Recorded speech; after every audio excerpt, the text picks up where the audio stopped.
14 December শহীদ বুদ্ধিজীবী দিবস আজ, কিন্তু এখনও বুদ্ধিজীবী হত্যাকাণ্ডের সঠিক ইতিহাস ও তালিকা তুলে ধরা যায়নি বলে আক্ষেপ প্রকাশ করেছেন বিশ্লেষকরা। সেই সাথে বুদ্ধিবৃত্তিক ও সমৃদ্ধশালী কাঙ্ক্ষিত একটি বাংলাদেশ গড়ার মধ্য দিয়েই শহীদ বুদ্ধিজীবীদের আত্মত্যাগ সার্থক হবে বলে মনে করেন তারা। শহীদ বুদ্ধিজীবী দিবসে তাদের সেই কথাগুলোই তুলে ধরছেন মইদুল ইসলাম।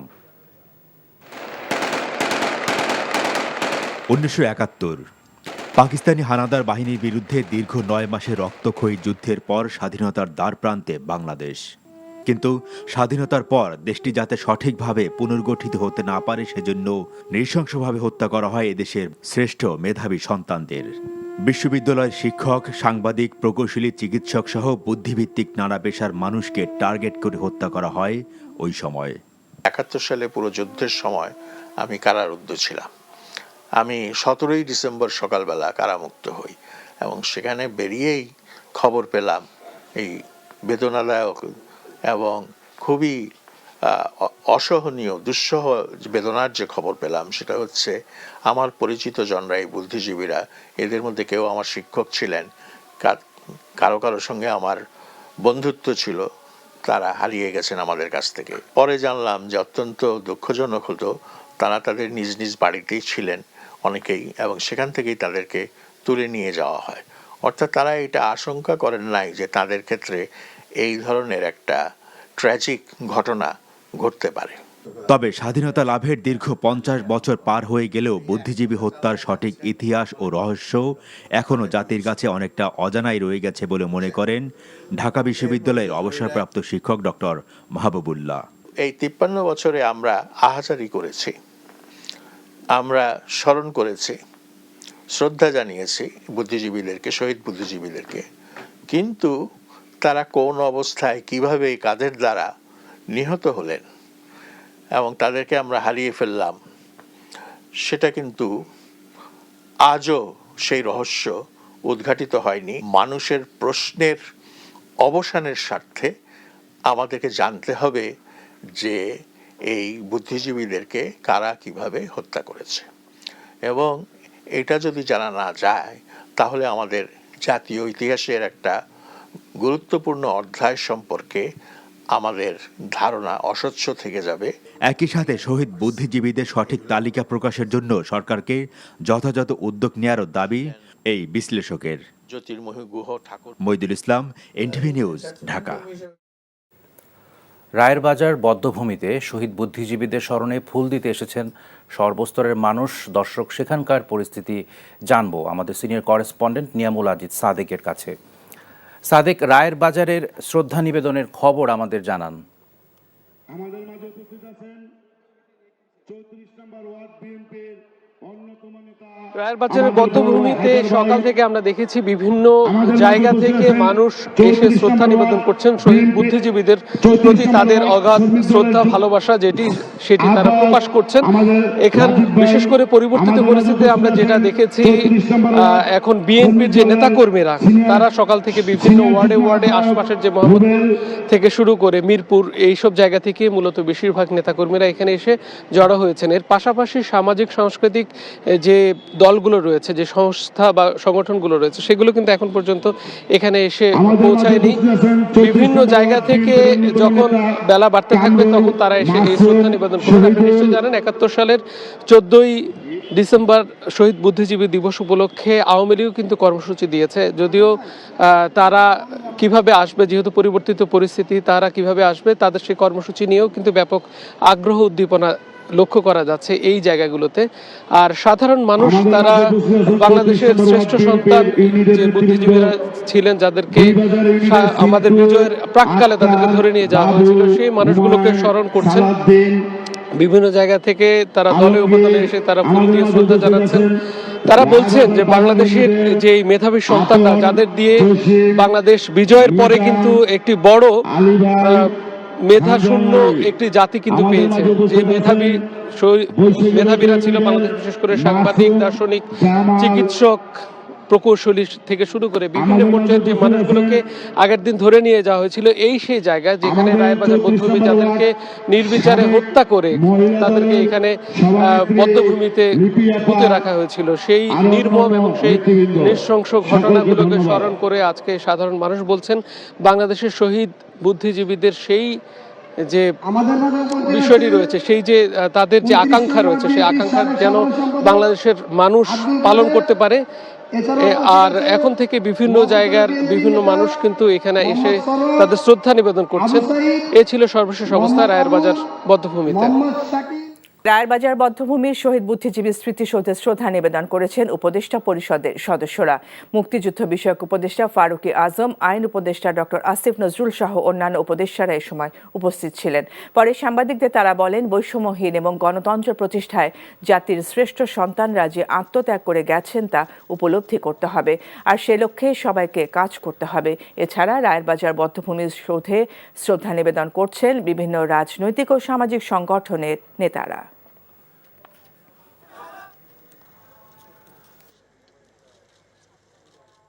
আমরা 1971 সালে বহু মানুষের আত্মত্যাগের পর, বহু শহীদ বুদ্ধিজীবীর আত্মত্যাগের পর আমরা স্বপ্নের বাংলাদেশ গড়তে ব্যর্থ হয়েছিলাম।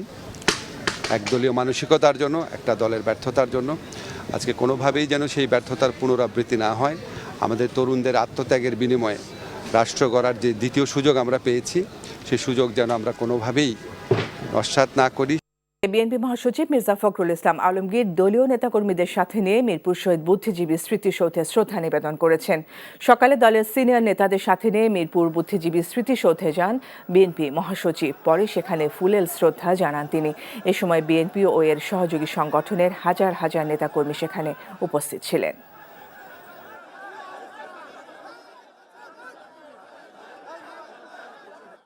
শহীদ বুদ্ধিজীবী দিবস আজ।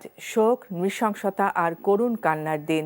এদিনে শহীদ বুদ্ধিজীবী স্মৃতিসৌধে শ্রদ্ধা নিবেদন করেছে জাতি। দিনে প্রথম প্রহরে শ্রদ্ধা জানান রাষ্ট্রপতি মোহাম্মদ শাহাবুদ্দিন ও প্রধান উপদেষ্টা অধ্যাপক ডক্টর মোহাম্মদ ইউনূস। রাষ্ট্রীয় আনুষ্ঠানিকতা শেষে বিএনপি সহ বিভিন্ন রাজনৈতিক দল ও সাংস্কৃতিক সামাজিক সংগঠন শ্রদ্ধা নিবেদন করে বুদ্ধিজীবী সৌধে। হাসান মাহমুদের রিপোর্টে বিস্তারিত।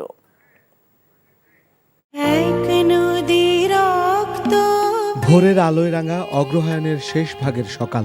প্রজ্ঞাদীপ্ত মেধাবী সন্তানদের হারানোর হাহাকারে 53 বছরের বাংলাদেশ এখনো বেদনায় লীন। দিনের প্রথম প্রহরে মিরপুর শহীদ বুদ্ধিজীবী স্মৃতিসৌধে ফুলেল শ্রদ্ধা জানান রাষ্ট্রপতি মোহাম্মদ শাহাবুদ্দিন। দেয়া হয় রাষ্ট্রীয় সালাম। রাষ্ট্রপতির পর জাতির শ্রেষ্ঠ সন্তানদের প্রতি পুষ্পমাল্য অর্পণ করেন প্রধান উপদেষ্টা ডক্টর মোহাম্মদ ইউনূস। এ সময় শহীদদের প্রতি জানানো হয় রাষ্ট্রীয় সালাম। শহীদ বুদ্ধিজীবী স্মৃতিসৌধে পরপর শ্রদ্ধা জানান প্রধান বিচারপতি, অন্তর্বর্তী সরকারের উপদেষ্টাগণ, যুদ্ধাহত মুক্তিযোদ্ধা ও শহীদ পরিবারের সদস্যরাও। 71-এ মুক্তিযুদ্ধ, আমাদের শহীদ বুদ্ধিজীবীরা আছেন, মুক্তিযোদ্ধারা আছেন, ওনারা যে স্বপ্ন, যে প্রত্যয় এবং যে ভালোবাসা, দেশের প্রতি ভালোবাসা নিয়ে যে সংগ্রামে ঝাঁপিয়ে পড়েছিলেন, সেটারই কন্টিনিউয়েশন ছিল আমাদের জুলাই গণ অভ্যুত্থান। রাষ্ট্রীয় আনুষ্ঠানিকতা শেষে বিএনপি এবং এর সহযোগী সংগঠনের পক্ষ থেকে পৃথক শ্রদ্ধা জানানো হয় শহীদ বুদ্ধিজীবীদের প্রতি। শ্রদ্ধা জানায় বিভিন্ন রাজনৈতিক দলও। যারা জনগণ থেকে সরে যায়, যারা গণতন্ত্রকে হত্যা করেছে, যারা মানুষকে হত্যা করেছে, গণতান্ত্রিকামী স্বাধীনতা মানুষদেরকে যারা স্বাধীনতায় বিক্রি করে দিয়েছে, তারা অবশ্যই জনগণ থেকে বিচ্ছিন্ন হয়ে গেছে ও সঙ্গত কারণেই আজকে তারা সেখানে অনুপস্থিত। মুক্তিযুদ্ধের চেতনাকে ধারণ করেই বাস্তবে কিন্তু এবার আমরা 2024-এর ছাত্র শ্রমিক জনতার গণ অভ্যুত্থান এবার আমরা সংগঠিত করেছি। বিভিন্ন সামাজিক সাংস্কৃতিক সংগঠন সহ সমাজের নানা পেশার সর্বস্তরের মানুষ বিনম্র শ্রদ্ধার্ঘ্য নিবেদন করে জাতির মেধাবী সন্তানদের প্রতি। 5ই আগস্ট ছাত্র জনতার গণ অভ্যুত্থানের মধ্য দিয়ে জন আকাঙ্ক্ষার বাংলাদেশ বিনির্মাণের যে স্বপ্ন তৈরি হয়েছে, তাতে গণতন্ত্র, মানবাধিকার, সুশাসন, ন্যায় বিচার এবং বৈষম্যহীনতার চূড়ান্ত পর্যায়ে পৌঁছতে পারলেই এইসব বীর শহীদদের আত্মার শান্তি হবে। Hasan Mahmud, NTV news, Dhaka. শহীদ বুদ্ধিজীবী দিবসে রায়ের বাজারে শ্রদ্ধা জানিয়েছে হাজারো জনতা। রাজনৈতিক, সামাজিক, সাংস্কৃতিক এবং শিক্ষা প্রতিষ্ঠান থেকে আসা অসংখ্য মানুষ পাকিস্তানি হানাদার বাহিনীর হাতে নির্মমভাবে নিহত জাতির সূর্য সন্তানদের স্মরণ করেন। সাম্য, সুবিচার ও বৈষম্যহীন সমাজ বিনির্মাণে আকাঙ্ক্ষা ছিল রায়ের বাজার বধ্যভূমিতে আসা বেশিরভাগ মানুষের। নিয়ামুল আজিজ সাদেকের রিপোর্ট। দল মত পথের পার্থক্য ভুলে শিশু কিশোর বৃদ্ধ বনিতা সবাই একই কাতারে। উদ্দেশ্য দেশের শ্রেষ্ঠ সন্তানদের আত্মত্যাগকে শ্রদ্ধা ভরে স্মরণ। তাই কুয়াশাচ্ছন্ন ভোর থেকেই ছুটে চলেছেন অসংখ্য মানুষ। আমরা শ্রদ্ধা জানাতে এসেছি। ওদের তো আসলে জানার প্রয়োজন, আমাদের ইতিহাস কি ঘটছিল, আমাদের শহীদ আমাদের জন্য কেন জীবন দিল। সংখ্যা দিয়ে কোনো শোকের পরিমাপ হয় না। আমার সংখ্যা কতজন আসলো কিংবা কে ঘরে বসে কাঁদলো সবই একই। শোক নিজের ঘরে নিভৃতও পালন করা যায়। স্কুল, কলেজ, বিশ্ববিদ্যালয়ের শিক্ষার্থী এবং সাংস্কৃতিক ব্যক্তিত্বদের এবার রায়ের বাজারে যাত্রা ভিন্ন সুরে। শহীদুল্লাহ কায়সার, মনির চৌধুরীদের স্মৃতির মিনারে ফুল দিয়ে শ্রদ্ধা জানিয়েছেন অনেকে। মুক্তিযুদ্ধ তার খণ্ডিতভাবে হয় নাই, এগুলো সমস্ত জনগণ মুক্তিযুদ্ধে অংশগ্রহণ করেছে। তারা যে অবদান কিংবা যে ত্যাগ, যে বীরত্ব মুক্তিযুদ্ধে প্রদর্শন করেছে সেটা 71-এর নিরিখেই নির্ণীত হবে। এটা এখনকার প্রেক্ষাপটে তো সেটাকে বিবেচ্য বিষয়ে আনা যাবে না। আমাদের একটি মুক্তিবৃদ্ধি কেন্দ্রিক সমাজ বিনির্মাণের চেষ্টা করা এবং যার যার পর্যায় থেকে সেই সমাজ বিনির্মাণে এই দেশ পুনর্গঠনে অবদান রাখার চেষ্টা করা। বৈষম্য বিরোধী শিক্ষার্থী অথবা সাংস্কৃতিক ব্যক্তি সবার চাওয়া স্বাধীনতার এত বছর পরে হলেও মুক্তির আনন্দে বিকশিত হোক এদেশের মানুষ।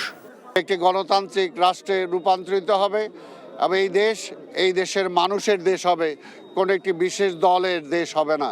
আজকের এই দিনে এটাই আমরা কামনা করি। বিভিন্ন সময় ক্ষমতাসীনরা তারা তাদের সাথে মুক্তিযুদ্ধকে ব্যবহার করেছে। আমরা 71-এর লড়াইকে একটি চলমানতার মধ্যে দেখতে চাই। আওয়ামী লীগ সবসময় দেখাইতে চেষ্টা করেছে যে 71-এ যা হওয়ার তা হয়ে গেছে, এবং আওয়ামী লীগ 71-এর পরে যে ক্ষমতায় এসেছে এটাই হচ্ছে বাংলাদেশের বা বাঙালির বা এই জনপদের চূড়ান্ত পরিণতি।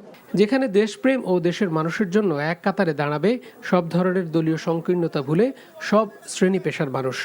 সব কটা জানালার ফাঁক গলে জাতির শ্রেষ্ঠ সন্তানরা 24-এও আসে।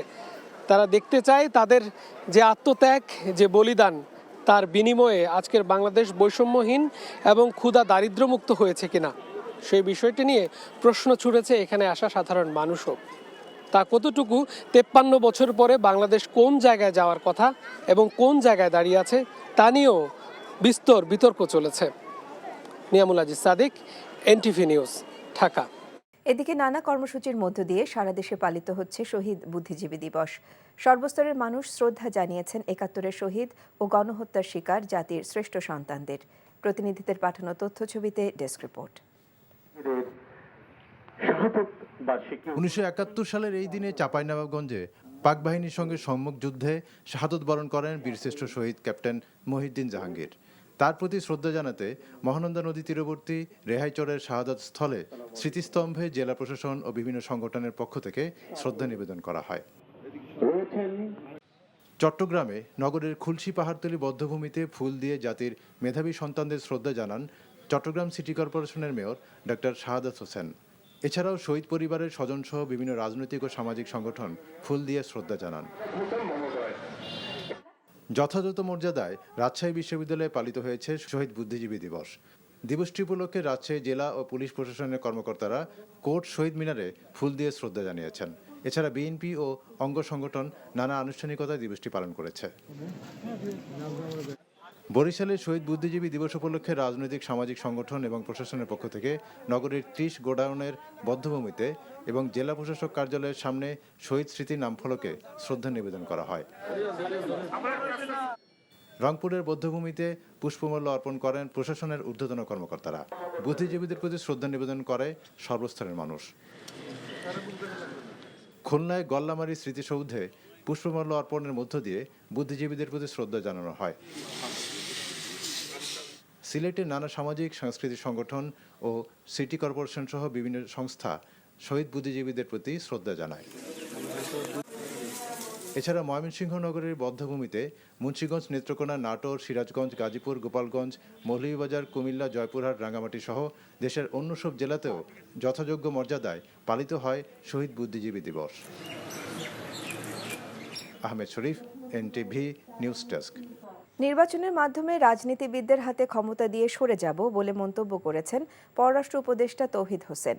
দুপুরে বেলাবু উপজেলার সকল কর্মকর্তা, বীর মুক্তিযোদ্ধা, জনপ্রতিনিধিগণের সাথে মতবিনিময় সভায় এ মন্তব্য করেন তিনি। সভার শুরুতে ছাত্র জনতার আন্দোলনে নিহতদের স্মরণে 1 মিনিট নীরবতা পালন করা হয়।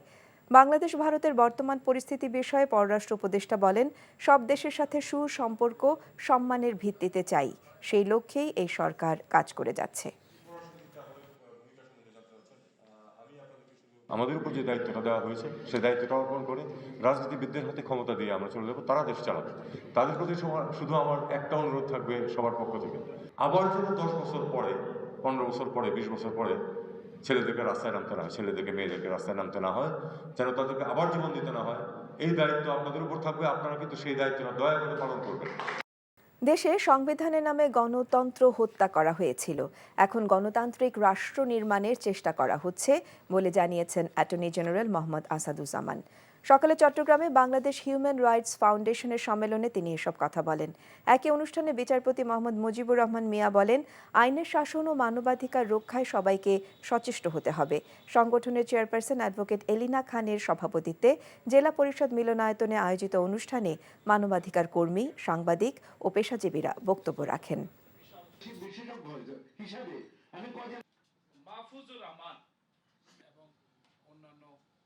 আমরা দেখেছি সংবিধানের নামে, মুক্তিযুদ্ধের চেতনার নামে কিভাবে গণতন্ত্র হত্যা হয়েছে। সেই অবস্থা থেকে আপনাদের অকুণ্ঠ সমর্থনে ধীরে ধীরে বাংলাদেশকে একটি গণপ্রজাতন্ত্রী বাংলাদেশ নয়, একটি গণতান্ত্রিক বাংলাদেশে রূপান্তরের আমরা চেষ্টা করছি।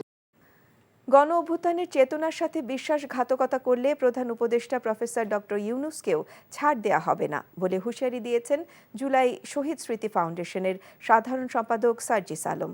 দুপুরে রাজশাহী জেলা শিল্পকলা একাডেমি মিলনায়তনে জুলাই শহীদ স্মৃতি ফাউন্ডেশন আয়োজিত শহীদ পরিবারের পাশে বাংলাদেশ শীর্ষক অনুষ্ঠানে তিনি এসব কথা বলেন।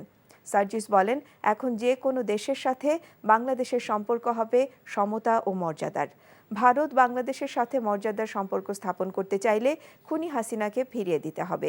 অনুষ্ঠানে রাজশাহী বিভাগের 63টি শহীদ পরিবারের মধ্যে 46টি পরিবারের প্রত্যেককে 5 লাখ টাকার আর্থিক সহায়তার চেক দেওয়া হয়। 24 অভ্যুত্থানের সাথে যারা জড়িত ছিল, এই অভ্যুত্থানে যারা শহীদ হয়েছে, তাদের এই হত্যা মামলাগুলোর জন্য কারো লাশ উত্তোলন করা যাবে না। আমরা কারো অন্ধ দালাল নয়, আমরা কোনো ক্ষমতা পিপাসু নয়। বিবেকবোধের জায়গায় যদি আমাদের মনে হয় যে কেউ আপনারা এই অভ্যুত্থানের স্পিরিটের সাথে বিশ্বাসঘাতকতা করছেন, ইভেন প্রফেসর ডক্টর মোহাম্মদ ইউনূসও যদি হয়, আমরা তাকেও ছেড়ে কথা বলবো না। শেখ হাসিনার আমলে গত 15.5 বছরে গ্যাস কূপ খনন করা হয়নি বলে জানিয়েছেন শিল্প উপদেষ্টা আদিলুর রহমান খান। দুপুরে নরসিংদীর ঘোড়াশাল পলাশ সার ইউরিয়া কারখানায় পরিদর্শন শেষে তিনি কথা বলেন। 15.5 বছর নতুন করে খনন করা হয়ই নাই, বাপেক্সকে বসিয়ে রাখা হয়েছিল।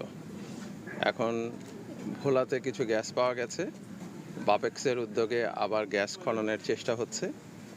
আমরা যদি গ্যাস পাই তাহলে সেই সংকটটা চলে যাবে।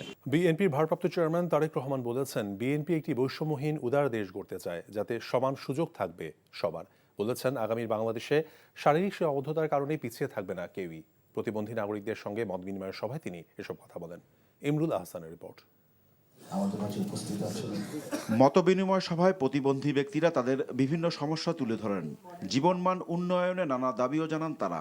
লন্ডন থেকে ভার্চুয়ালি যুক্ত হয়ে বিএনপির ভারপ্রাপ্ত চেয়ারম্যান তারেক রহমান বলেন, প্রতিবন্ধীরা বোঝা নয়, তারা পরিবার ও সমাজেরই অংশ।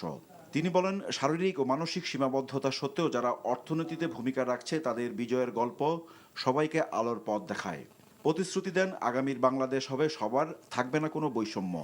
আগামীর বাংলাদেশে শারীরিক প্রতি সীমাবদ্ধতার কারণে যেন কাউকে বৈষম্যের শিকার না হতে হয়, পিছিয়ে না রাখে, সেই বহুমুখী উদ্যোগ নিয়ে জীবন যুদ্ধে বিজয়ের অজস্র প্রেরণাদায়ী গল্প সৃষ্টি করা হবে। আপনাদের পেছনে রেখে আমরা কখনো এগিয়ে যেতে পারবো না, আর এগোতেও আমরা চাই না। আমরা সবাই মিলে একসাথে যে গণতান্ত্রিক বাংলাদেশ গড়ে তুলব, সেটি হবে সবার জন্য ফেয়ার, সবার জন্য ইনক্লুসিভ, সবার জন্য বসবাসযোগ্য এবং সবার জন্য উপভোগ্য যেন হয়। তারেক রহমান বলেন, অন্য নাগরিক অধিকার কেড়ে নেওয়ার মতো প্রতিবন্ধীদের ভাতাও আত্মসাৎ করেছিল ফ্যাসিবাদী সরকার।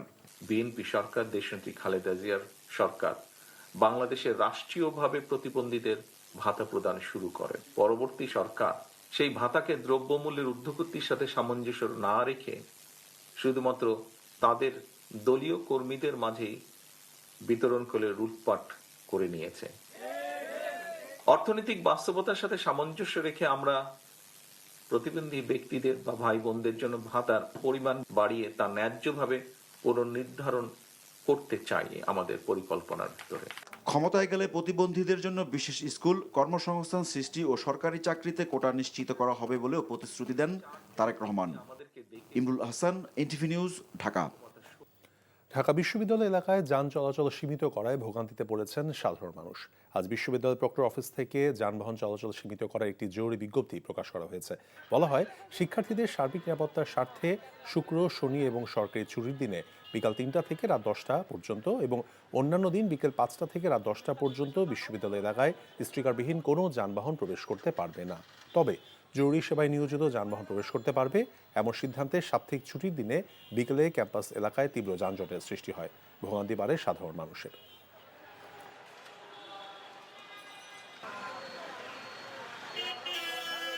না, এটা তো জানা ছিল না, হঠাৎ করে মানে আজকে জানলাম। আসলে ঠিক হচ্ছে না, একদমই ঠিক হচ্ছে না, কারণ এটা ইউনিভার্সিটির পজিশনটা এমন একটা পাবলিক প্লেসে, এখন শুধুমাত্র তাদের সিকিউরিটির জন্য বা তাদের প্রাইভেসির জন্য আমি একটা এত বড় এরিয়া রাস্তাটা ব্লক করে দেওয়াটা তো অন্যায়। দামদর বেশি ভাই, অতিরিক্ত। হ্যাঁ, আমরা কামরাঙ্গীর সব থেকে আসতেছি, অনেক সময় লাগলো আসছি। এটা যদি বন্ধ করে দেওয়া হয়, কারণ আশপাশে মার্কেট, মেট্রো রেল, মানুষের আসা যাওয়া খুব কষ্ট হইতেছে। কারণ এই রাস্তা বন্ধ করলে ঢাকা শহরের জ্যাম আরও তীব্র থেকে তীব্র কঠিন হয়ে যাবে মানুষের চলাফেরার জন্য। জনপ্রিয় ইসলামিক টিভি শো পিএইচপি কোরআনের আলো প্রতিযোগিতার এবারে আসরে চূড়ান্ত বাছাই পর্ব আজ রাজধানী মহাখালীতে কোরআনের আলো ইনস্টিটিউটে অনুষ্ঠিত হয়েছে। সেখানে দেশের বিভিন্ন প্রান্ত থেকে আগত প্রতিযোগীদের মাঝ থেকে সেরা 24 জনকে টিভি রাউন্ডের জন্য বাছাই করা হয়। আরো জানাচ্ছেন আরাফাত ইসলাম। ولقد آتينا موسى الكتاب من بعد ما أهلكنا القرون الأولى। দেশের প্রতিভাবান কোরআনের হাফেজদের নিয়ে 2007 সাল থেকে প্রতিভা আপনার, সহযোগিতা আমাদের এই স্লোগানে আয়োজিত হয়ে আসছে পিএইচপি কোরআনের আলো প্রতিভার সন্ধানে প্রতিযোগিতা। এবার 17তম আসরের রেজিস্ট্রেশনের মাধ্যমে সারা দেশ থেকে 25,000 প্রতিযোগী এতে অংশগ্রহণ করে। সেখান থেকে প্রাথমিকভাবে 5 শতাধিক প্রতিযোগী ইয়েস কার্ড পেয়ে ঢাকা রাউন্ডে এসে অডিশন দেয়, যার মধ্য থেকে টিভি রাউন্ডের জন্য সেরা 24 জনকে চূড়ান্ত বাছাই করা হয়।